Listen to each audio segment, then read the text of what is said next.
ใจเย็นตามไม่เจ้าเข้าใจ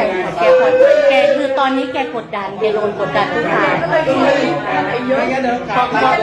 อโทษนะคะเห็นพระผู้เฒ่านั่งห้องไห้ก็คิดเป็นตา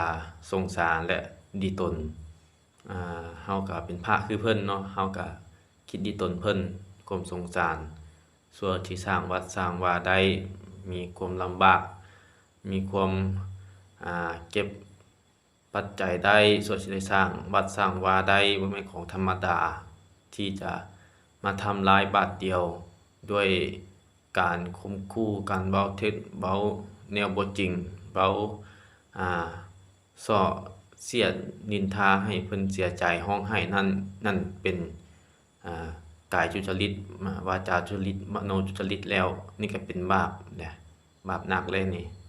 ทำให้พระร้องไห้นี่ก็คือบาปหนักเลยนี่